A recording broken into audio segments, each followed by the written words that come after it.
Magandang umaga, kumusta po? Narito po ulit ang update natin para sa lagay ng ating panahon ngayong umaga po ng January 11, 2024 na kung saan sa ngayon ay patuloy pa rin na malakas ang bugso ng hanging amihan at gaya pa ninyong nakikita ay umiihip po dito sa Luzon at ilang bahagi ng Kabisayaan habang ang shear line ay nag-i-extend po hanggang dyan sa may Surigao del Norte.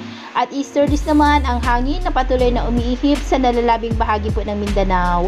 At sa ating long range forecast na nanatili pa rin na walang bagyo na nakikita rito na tatawid sa ating bansa hanggang pa sa susunod na 5 o 7 araw, pero hindi pa rin inaalis ang posibilidad na may mabubuong sama ng panahon ngayong buwan po ng Enero. At sa po ng ating panahon, ngayong madaling araw ay maayos ang panahon sa malaking bahagi ng ating bansa pero may chance pa rin ng mga isolated rains.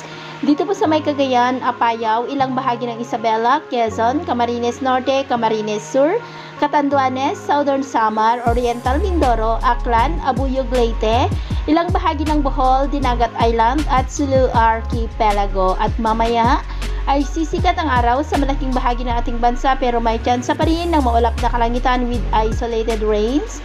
Dito po sa may Cagayan, Infanta, Quezon, ilang bahagi ng Bicol, Oriental Mindoro, Aklan at Dinagat Island. At mamayang hapon, mas maraming lugar na po sa ating bansa ang makakaranas ng mga isolated rains. Kaya mag-ingat po tayo sa posibleng banta ng mga pagbaha at pagguho ng lupa.